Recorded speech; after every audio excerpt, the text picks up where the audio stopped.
महापुरुष चरणारविंद विजय कृष्ण गोस्वामी जी महाराज की वार्ता।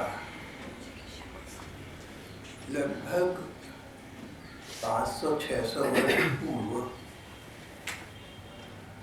चैतन्य महाप्रभु का आविर्भाव हुआ था। चैतन्य महाप्रभु को भगवान श्री राधा कृष्ण का समन्वित अवतार बहुत से लोग मानते हैं। जो राधिका जी में कृष्ण प्रेम की लक्षण थी, महाप्रभु चैतन्य जी में भी लक्षण से प्रकट हुए थे।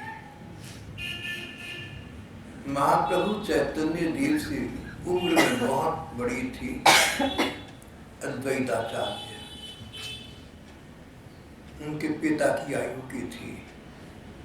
चैतन्य महाप्रभु के पिता और आचार्य दोनों समान आयु के थे और चैतन्य देव के पिता मिश्र जी अद्वैताचार्य के प्रति बड़ा सम्मान रखते थे, बहुत आदर बुद्धि रखते थे। अद्वैताचार्य अपने युग के महापुरुष थे, विद्वान थे, ज्ञानी थे, ज्ञानी नाम अग्रगण्यम, बहुत बड़े विद्वान थे। मन ही मन भगवान से प्रार्थना किया करते थे कि भगवान जैसे तुम युग युग में अवतार लेकर पृथ्वी का उद्धार करते हो, ऐसे अब भी आओ और कलिहत जीवों को कल्याण का कोई मार्ग बताओ। मान्यता है कि अद्वैताचार्य की प्रार्थना को स्वीकार करके महाप्रभु ने अपनी आपको अवतीर्ण किया। चैतन्य महाप्रभु आए। चैतन्य महाप्रभु अद्वैताचार्य का बड़ा सम्मान करते थे, लेकिन तर्क वितर्क के पश्चात, शंका आशंका के पश्चात अंततो गत्वा आचार्य इस निष्कर्ष पर पहुंचे कि चैतन्य देव सचमुच श्री राधा कृष्ण का समन्वित अवतार है। और अब ऐसी स्थिति बन गई, hunter is hunted and teacher is taught. विद्यार्थी अध्यापक बन गया, शिकारी शिकार बन गया। वयोवृद्ध अद्वैताचार्य चैतन्य महाप्रभु को अपने गुरु के रूप में देखने लगे।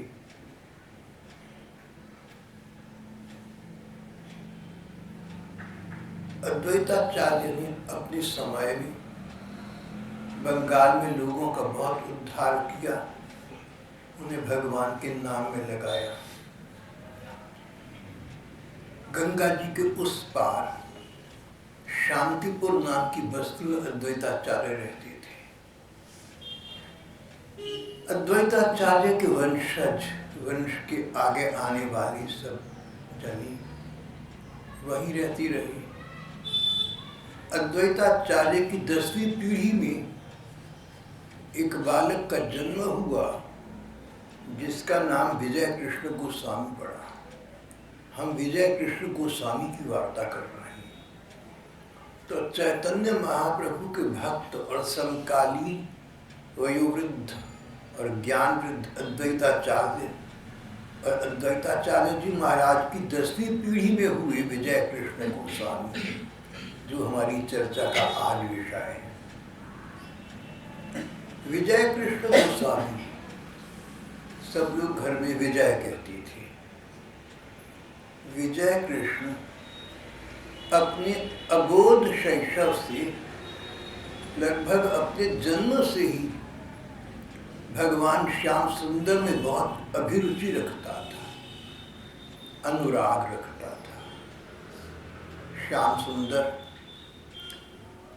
घर में मंदिर था, मंदिर में श्री कृष्ण की श्री मूर्ति स्थापित थी, बहुत सुंदर श्री मूर्ति, इसका नाम श्याम सुंदर था।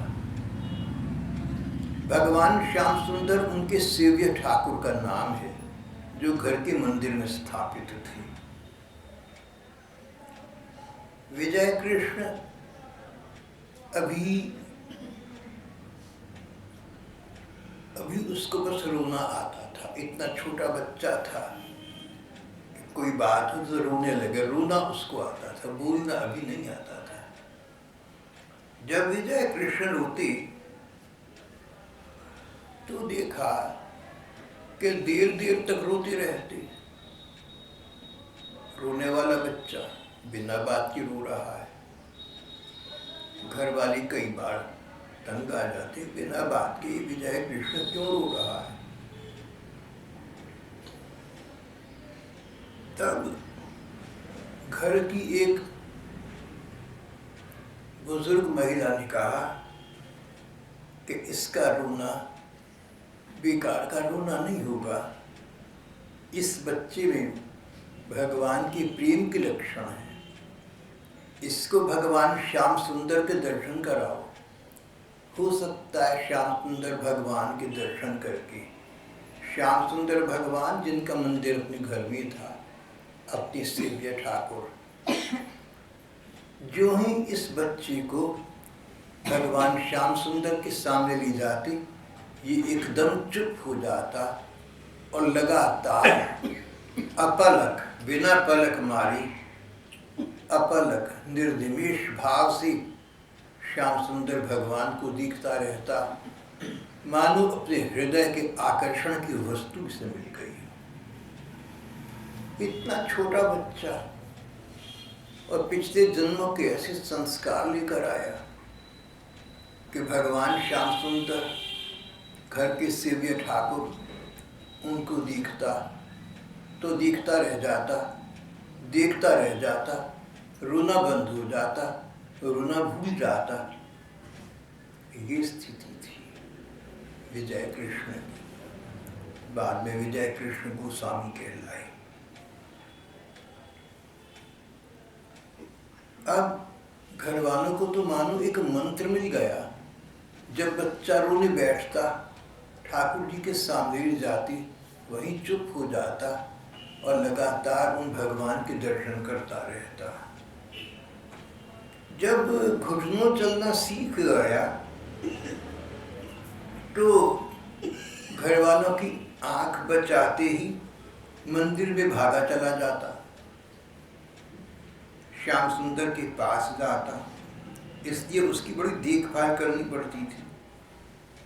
मंदिर में जाकर भगवान श्याम सुंदर को पकड़ने की कोशिश करता, उनसे लिपटना चाहता या उनके चरण में लूटना चाहता। क्या चाहता था कौन कहे, वो जाने, भगवान जाने। पर उनका सामीप्य चाहता था, उनका सानिध्य चाहता था, उनकी समीपता, उनके पास जाना चाहता था, उनका संग, उनका अंग संग चाहता था ये घुटलियां चलने वाला बच्चा। और जब बोलना सीख गया तो श्याम सुंदर को अपने हाथ से सजाने की जिद करता, घरवालों से आग्रह करता। जब इसे बोलना आया तो जो बोलना तोतला बोलना आया, थोड़ा थोड़ा बोलना आया तो आग्रह करता, रोता, कहता कि ये जो मंदिर में श्याम सुंदर हैं, इनको मैं सजाऊंगा, मैं इनके चंदन लगाऊंगा, मैं इनके फूल लगाऊंगा, मैं इनको संवारूंगा, मैं इनको सजाऊंगा, मैं इनको स्नान कराऊंगा, मैं इनका श्रृंगार करूंगा, मुझे करने दो। घर वाले न करने देते, छोटा बहुत था अभी, तो रोने लगता। जब रोने लगता तो घर वाले समझाते कि बच्चे तू छोटा ना अभी, अगर तुझे सजने का शौक है तो खुद श्याम सुंदर सज जा, तू वो श्रृंगार कर ले जो हम श्याम सुंदर को कराते हैं। इस पर उसने कोई आपत्ति न की। अब वो स्वयं श्याम सुंदर सज गया, स्वयं भगवान कृष्ण की भांति, कोई कदाचित वंशी हाथ में ले ली या सिर में मोर पंख लगा लिया, कोई माला गली में धारण कर ली, भगवान कृष्ण की भांति श्रृंगार करके खड़ा होता। तब बड़ा प्रसन्न होता, बहुत मुदित होता और मंदिर में जाकर भगवान श्याम सुंदर के मंदिर में जाकर भगवान के सामने खड़ा हो जाता, उस समय उसके चेहरे से ऐसा लगता मानो ये भगवान श्याम सुंदर से स्पर्धा कर रहा है, मानो न चिढ़ा रहा है कि देखो मैं तो तुमसे अधिक सुंदर हूँ, मैं तो तुमसे अधिक सजा हुआ हूँ, मैं तुमसे अधिक अच्छा लग रहा हूँ। जैसे मित्र मित्र से बात करी, जैसे भाई भाई से या सखा सखा से बात करी, ऐसा भाव विजय कृष्ण के चेहरे पर उदित होता, अंकित होता। और कुछ बड़ा हुआ, घर से बाहर जाने लायक हुआ तो श्याम सुंदर के साथ खेलना चाहता, न जाने उनके सामने खड़ा होकर बड़ी देर तक क्या क्या कहता रहता। बड़े लोग देखते उसके होठ हिल रहे हैं, अस्फुट स्वर में कुछ बोल रहा है, क्या बोल रहा है सो शब्द समझ न आती, पर कुछ तो बोल रहा है, श्री कृष्ण से कुछ कह रहा है। कदाचित उनसे रुष्ट क्रुद्ध हो गया है, कदाचित उनको कोई उलाहना दे रहा है, उनसे कुछ शिकायत कर रहा है, या उनको धमका रहा है, या उनको प्यार से देख रहा है। उसकी दृष्टि, उसकी मानसिकता उसके चेहरे पर अंकित हो जाती और ये भाव प्रकट होते। फिर कभी बड़ा हुआ तो कहता, रोज के स्वर में कहता, मेरी गेंद चुराकर भाग आए हो, कल फिर खेलने निकलोगे ना तो बताऊंगा। कदाचित भगवान कृष्ण को वो अपने साथ खेलते हुए पाता था, कहता जब कल को निकलोगे ना मंदिर से बाहर तब बताऊंगा तुमने मेरी गेंद चुराई है। एक दिन तो ऐसा हुआ कि कहने लगा कि तुमने मेरी गेंद चुराई है, बाहर क्या निकलोगे, अंदर आकर मैं तुम्हारी खबर देता हूँ। तो घर के पुजारियों ने, घर के लोगों ने हाथ पकड़कर जबरन रोका। उस दिन वो घर वालों से भी रूठा रहा और गुस्से में आकर उसने कुछ न खाया। गुस्सा श्याम सुंदर पर, गुस्सा घर वालों पर, भूखा सो गया।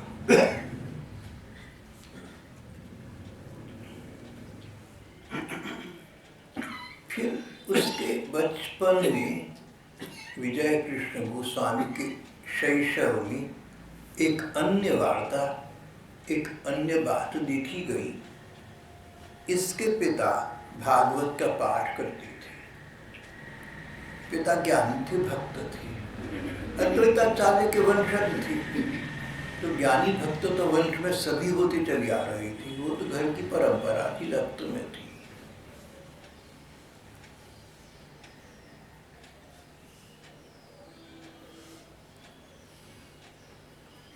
आनंद चंद इनके पिता थी, भागवत का पाठ करती।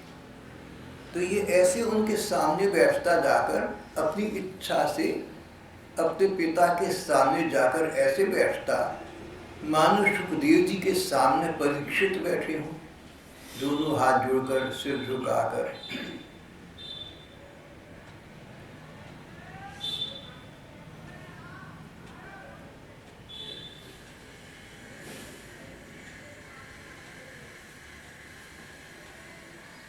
प्रभुपाद ने भागवत का एक श्लोक बोला जिसका अर्थ था कि वृंदावन की, ब्रज की यशोदा, नंद बाबा आदि गोपगण धन्य हैं, जिनके साथ स्वयं पर ब्रह्म परमात्मा बालक के रूप में, गोपाल जी के रूप में, श्री कृष्ण के रूप में लीला कर रही हैं। तो मानो ये अचेत हो गई, भावमग्न हो गई, भाव दशा में चली गई, भावाविष्ट हो गए। यन्मित्रं परमानंदम सत्यम ब्रह्म परात्परम,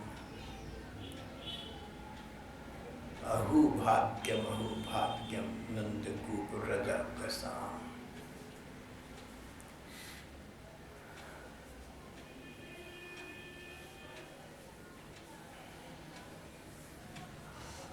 थोड़े से और बड़े हुए तो विजय कृष्ण को अब सन्यासी सजना अच्छा लगता। था, सन्यासी साधु बनना, माथे पर तिलक, गले में कंठी माला, इस प्रकार साधु सन्यासियों वाला श्रृंगार करता, साधु सज जाता। बालक सुंदर था और साधु सन्यासी के वेश में और भी अधिक आकर्षक हो जाता। ऐसा लगता मानो छोटे से नारद जी बैठे हैं या 5-5 बरस की उम्र में रहने वाली संकाली ऋषि बैठी हैं। घर वालों ने देखा कि जब तब विजय कृष्ण खो जाता है, अब तक तो विचारों में खो जाता था, अब तक तो भाव में खो जाता था, घर में बैठे बैठे लगता था मानो इसका मन कहीं चला गया, मानो इस संसार में इस समय नहीं है, इसको आसपास का बोध नहीं है, ये तो किसी मनोलोक में चला गया, मानो आंखें मीच कर भगवान के धाम में जाकर उनकी लीला देख रहा है। घर में बैठे बैठे ये कहीं और होता, ऐसा तो घर वाली बचपन से देख रही थी, इसके बचपन से देख रही थी, पर अब वही बात व्यवहार में भी आ गई। अचानक ये सचमुच खो जाता, केवल विचारों में नहीं, मिलता नहीं था, पता नहीं कहाँ चला गया।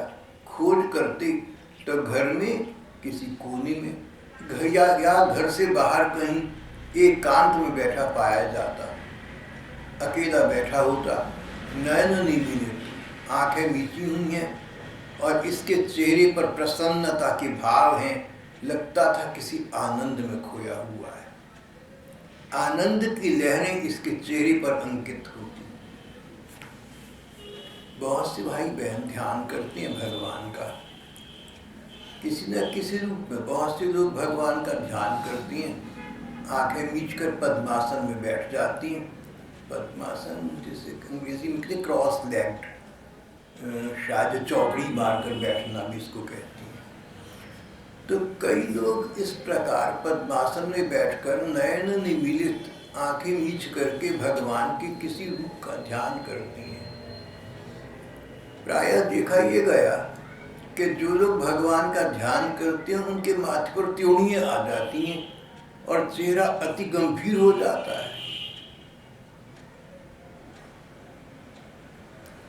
ध्यान लगाने से, एक और ध्यान लगाने से भ्रिकुटी मध्य रेखाएं अंकित हो जाना स्वाभाविक बात है, शरीर धर्म है, ऐसा तो होता है। पर विजय कृष्ण के साथ ऐसा नहीं होता था, उसको ध्यान लगाना ही नहीं पड़ता था। इसलिए जब हम अपनी प्रयत्न करके, कोशिश करके, आंखें मीच करके ध्यान रखते हैं कि आंखें खोले नहीं, ध्यान रखते हैं कि भगवान का ध्यान करें, तो माथे पर त्योड़ियां सी आ जाती हैं। लेकिन इसके साथ ये स्थिति तो थी नहीं। विजय कृष्ण के साथ तो स्थिति दूसरी थी। ये तो आंखें इसलिए मीचते थे कि आंखें मीचकर इन्हें भगवदीय आनंद का अनुभव होता था, और वो आनंद, वो प्रसन्नता इनके चेहरे पर निखर आती थी, सबको दिखती थी। आंखें मीची हुई हैं, चेहरे पर प्रसन्नता खेल रही है। ध्यान करते करते बहुत से साधकों की ऐसी स्थिति आ जाती है, लेकिन इनकी ये स्थिति अभी अपने अबोध शैशव में भी थी, बाल्यावस्था में थी। संपादक कहते हैं इसका अर्थ ये हुआ कि इनकी पिछले कई जन्मों की साधना थी, जो उन जन्मों के बाद अब आगे बढ़ गई थी। पिछले जन्मों में इनकी साधना 50% हो गई थी, तो इस जन्म में 51 से आरंभ हो गई।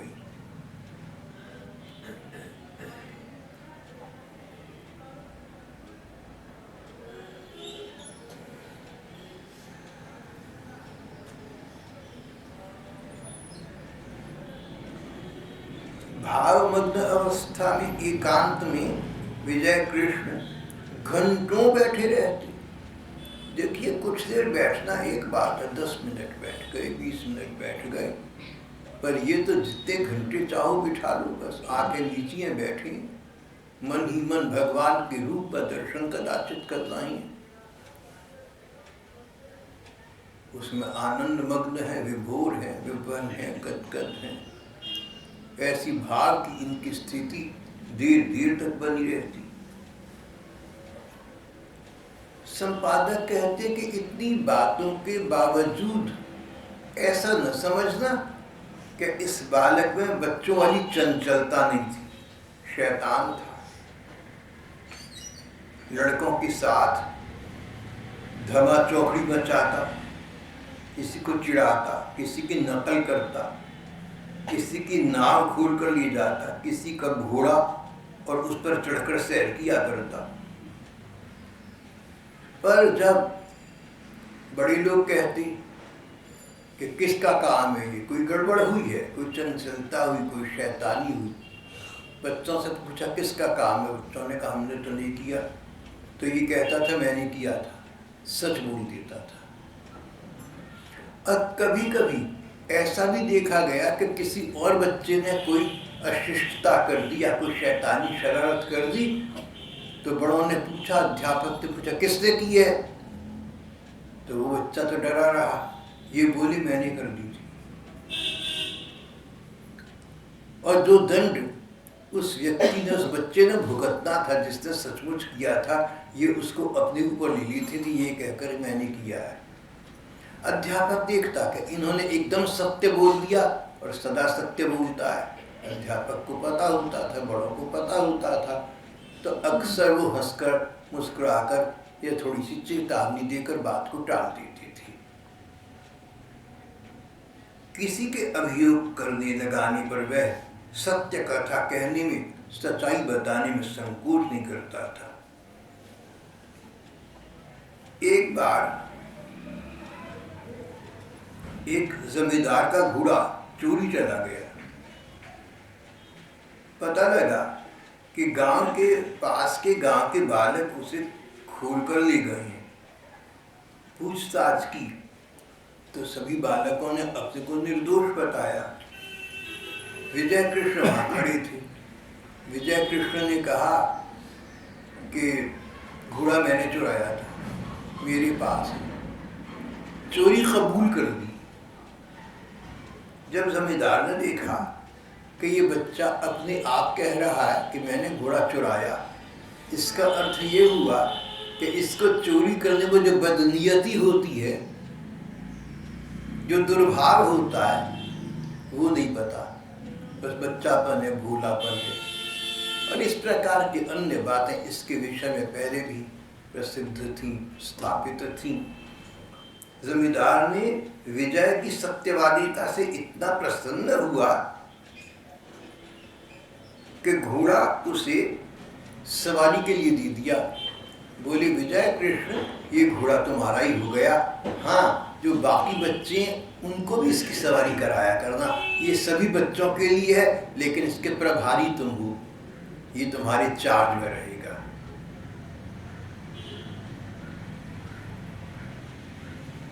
छोटे से बालक विजय कृष्ण से ये देखा गया कि वो अन्याय नहीं देख सकता था। छोटा बालक था अभी उम्र का। अगर 10-12 वर्ष के विजय कृष्ण के सामने उन दिनों जैसा रिवाज था, जमींदार लोग बहुत अन्याय शोषण करते थे, राजा रईस साहूकार लोग कई बार छोटों का अपमान कर देते थे, ऐसा हुआ करता था, बहुत होता था।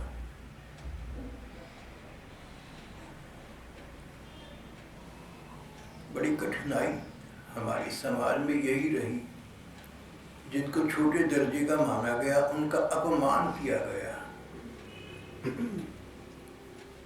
पुरानी बात है, वीपी सिंह नाम के एक सज्जन इस देश के प्रधानमंत्री बने थे।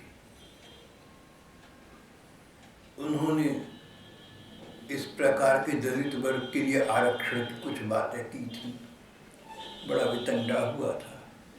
हमारा विषय ये कि उन्होंने एक अपना उल्लेख, एक राइटअप, एक लेख लिखकर छाप कर इस देश के बड़े बड़े लोगों को भेजा था डाक से। पता नहीं कैसे किसी ने मेरा नाम दे दिया होगा, उसकी एक प्रतिलिपि मुझे भी मिली थी। किसी ने नाम लिखवा दिया होगा, वरना वो तो मेरे लिए नहीं था। उस लिपि को, उस लेख को पढ़ करके मैं ये संतुष्ट हो गया कि सचमुच दलित वर्ग के साथ इतना अन्याय हुआ है कि सोचकर दिल दुखता है, और उसका अब उन्हें मुआवजा मिलना चाहिए। वो डिजर्व करते हैं, ऐसा मेरा मन मान गया था। मैं इस विषय पर अंतिम स्वर में कुछ नहीं कह सकता हूँ आरक्षण के विषय में, मुझे ज़्यादा पता नहीं है राजनीति या नीति का, लेकिन मैं उस समय की बात कर रहा हूँ कि दलित वर्ग के साथ अन्याय और अपमान तो बहुत हुआ है। और हमारे अपने इस 21वीं शताब्दी में हमारी राजनीति सूरजभान भारतीय सरकार के दलित वर्ग के अध्यक्ष थे, एक प्रकार के एक मिनिस्टर के पद पर थी। उनका वो पत्र मेरे पास लंबा लिखा हुआ अभी भी नीचे पड़ा हुआ है, जिसमें भाई सूरजभान जी ने लिखा कि भाई साहब, मैं छोटा बच्चा था, अम्बाला शहर में था, पिता सिर पर न रहे, घर में गरीबी थी। हम दलितों के साथ जो अन्याय और अपमान हुआ तब तो सहन कर लिया, लेकिन बड़े होने पर समझ नहीं आया कि हमने ऐसा क्या अपराध किया था। सूरजभान MA करके बड़े योग्य विद्वान व्यक्ति निकले। राजनीति में कैसे थे मुझे किसी का नहीं पता, लेकिन इतना अवश्य कि नेक नियत व्यक्ति थे, और यहाँ तक कि भगवान के रास्ते पर चलना चाहती थी। नहीं तो उनको मेरे से मिलने का क्या मतलब हो सकता था, मैं तो उनके आगे जीरो था। मेरे पास तो न जनसत्ता न राजसत्ता। कहीं कहीं बड़े बड़े राजनेता बड़े बड़े संतों से मिलते हैं, इसलिए कि संतों के पास जनसत्ता है, लाखों लोग उनके शिष्य हैं, उनके श्रद्धालु हैं, उनके पास आकर बैठते हैं, उनको प्रसन्न करके उनके शिष्यों और श्रद्धालुओं की वोट मिल सकती है। यहाँ पर तो वो भी नहीं था तो कुछ भी नहीं, लेकिन जब भी समय होता आ जाए।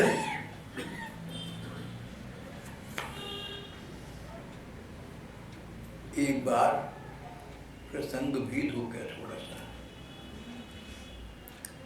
एक बार जब वो उत्तर प्रदेश और बिहार के राज्यपाल लगे हुए थे और अम्बाला आई तो मुझे मिली, तो बोले कभी कभी आप ये भी निरीक्षण करते हैं कि किसकी कितनी साधना में उन्नति हुई है।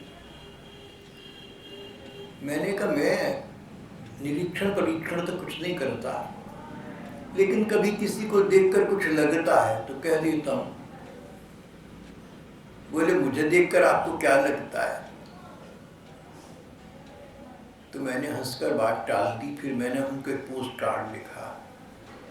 मैं अक्सर कार्ड लिख देता हूँ, तो मैंने उन्हें एक कार्ड लिखा जिसमें एक शेर लिखा था उर्दू का। शेर आपको सुना रहा हूँ। मुझे बताइए क्या लिखा? बताइए बताइए जी। आलू के बाजार में शीशे बेचता हूँ। बिल्कुल बिल्कुल, शेर मायाराम जी ने ठीक कहा है। क्या हाल पूछते हो मेरे कारोबार का, मेरे व्यापार का हाल क्या पूछते हो कि क्या तेरा मुनाफा है, कितनी उन्नति है। क्या हाल पूछते हो मेरे कारोबार का, आईना बेचता हूँ अंधों की गली में, अंधों की गली में शीशे बेचता हूँ, कौन खरीदेगा। बस मैंने उनको ये शेर लिखकर भेज दिया। क्या हाल पूछते हो मेरे कारोबार का, आईना बेचता हूँ अंधों की गली में। तो उनका उत्तर आ गया। उन्होंने भी उसमें एक शेर लिखा। मायाराम जी को वो शेर भी याद होगा। अच्छा, उसमें लिखा था उन्होंने,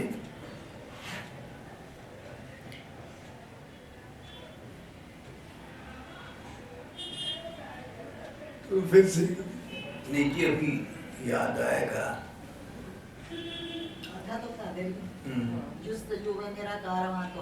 हाँ हाँ, उसमें था कि मैं कहीं पहुंचा नहीं, इस बात का मुझे गम नहीं है। लेकिन मैं कहीं पहुंचूँ ये मेरी अंदर कामना है, इच्छा है, और उस कारवां में, उस कैरेवैन में मैं हूँ, तो कभी ना कभी तो पहुंच जाऊंगा। जुस्तजू की कारवां में मेरा काफिला तो है। मंजिल मुझे मिले न मिले इसका गम नहीं, ये शेर था उनका। मंजिल मुझे मिले न मिले इसका गम नहीं, मंजिल की जुस्तजू में मेरा कारवां तो है। मुझे उनका उत्तर बहुत पसंद आया था।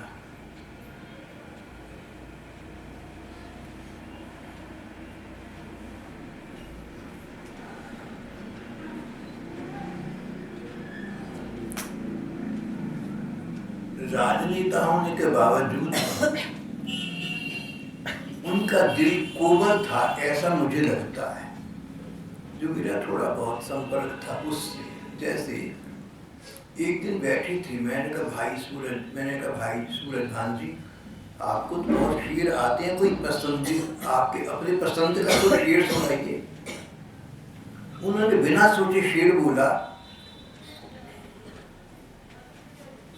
दामन तुम्हारा हाथ से जाता रहा। बिल्कुल बिल्कुल बिल्कुल। अच्छा, आप भी आके तैयार हो। दामन तुम्हारा हाथ से जाता रहा मगर, दामन पल्ला कपड़ा जो तुमने पहना हुआ है, दामन तुम्हारा हाथ से जाता रहा मगर, एक रिश्ते ख्याल है दिल से नहीं जाता। तुम्हारे साथ एक रिश्ता दिल का बन गया था, वो भूलता नहीं। तुम्हारे साथ अब संपर्क तो नहीं रहा, कांटेक्ट तो नहीं रहा, लेकिन मन का जो संबंध बना था वो नहीं भूल सका। बड़ा हृदय स्पर्शी है।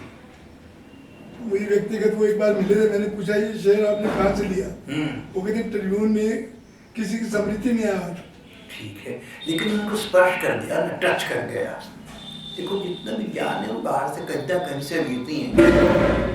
कभी कभी मैं आपके सामने कोई कोटेशन या कोई श्लोक या शेर बोलता हूँ तो नहीं पढ़ा सुना होता है, तभी बोलता हूँ।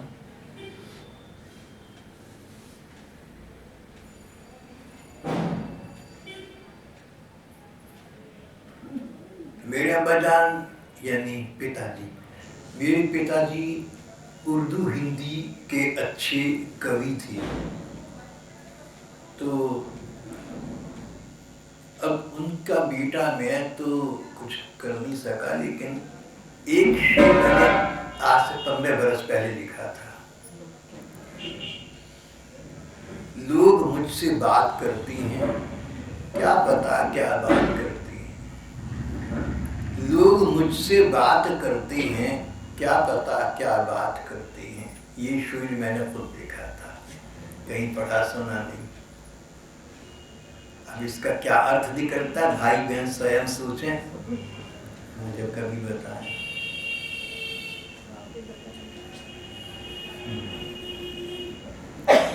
हमारा प्रसंग था विजय कृष्ण गोस्वामी जी महाराज का बचपन। अपने शैशव में वो किसी प्रकार का अन्याय नहीं सहन कर पाते थे, जो को उन दिनों राजा रईस लोग छोटे तबके के लोगों पर किया करते थे। यहाँ से बात आरंभ हुई थी। एक बार जमींदार ने अपने गांव के किसी व्यक्ति को पकड़ बुलाया और उसकी छोटी सी किसी दोष, किसी कमी के कारण से उसको शारीरिक दंड दिया। कुछ बड़ा निर्दयतापूर्ण, बड़ा निर्दय दंड देने का घोषणा कर।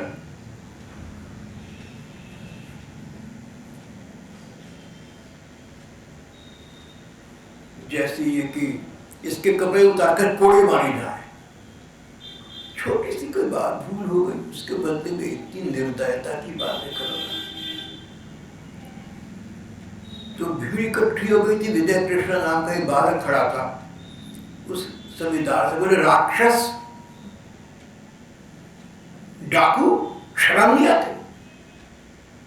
ऐसा चेहरा बनाकर बोला। देखिए जमींदार पर बच्चे की बात का प्रभाव पड़ गया। वो बोला कि इस बच्चे में बहुत हौसला है, मुझे इस बात की खुशी है, इसलिए उस आदमी को माफ कर दिया जाए। उसे उस व्यक्ति को छोड़ देना पड़ा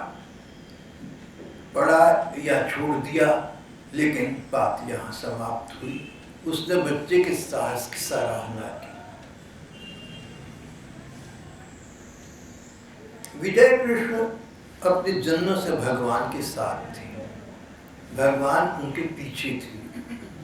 मेरा अपना विचार ये है कि अगर रविदास साहब चाहते कि इस बच्चे के भी कोड़ी लगवा दूं, तो जैसे नृसिंह भगवान ने प्रहलाद की रक्षा की थी, भगवान इस बच्चे की रक्षा करते। इसलिए उस जमींदार का हौसला ही नहीं हुआ, अनजाने में वो इनके भगवत विश्वास के सामने झुक गया। नहीं तो पुराने जमाने के जमींदार लोग थोड़े निर्दय होते थे, बच्चे को भी कुछ दंड दे सकते थे, लेकिन उन्होंने उसकी सराहना की और बात को समाप्त कर दिया।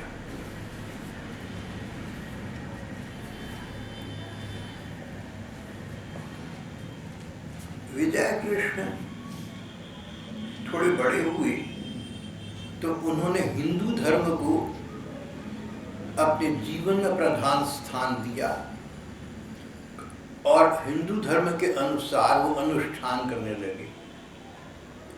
उन दिनों अंग्रेजियत का बोलबाला बढ़ रहा था। उन्होंने कहा कि हम हिंदुओं को अपने धर्म का अक्षरशः पालन करना चाहिए। उन्होंने व्रत करने आरंभ करे। प्रत्येक एकादशी को व्रत रखते, रामनवमी जन्माष्टमी मनाते, शिवरात्रि का कठोरता से पालन करते। जो हिंदुओं को अनुष्ठान करने चाहिए उनका निष्ठापूर्वक संपादन करते। पक्के हिंदू, कट्टर हिंदू बन गए। और सब लोगों से उन्होंने कहा कि तुम लोगों को भी अपने धर्म की स्वयं रक्षा करनी चाहिए। हिंदू अपने धर्म की रक्षा करें। मुसलमानों का ज़माना था, अंग्रेज़ों का ज़माना था, ये चीज़ें फैल रही थीं। बहुत से हिंदू थे जो मुसलमान या ईसाई बनते जा रहे थे। विजय कृष्ण गोस्वामी ने समाज सुधार की बात करते हुए कहा कि धर्मो रक्षते रक्षिता, जो हिंदू अपने हिंदू धर्म की रक्षा करेंगे, धर्म उनकी रक्षा करेगा। और स्वयं उन्होंने अपने जीवन में ऐसा करके दिखाया।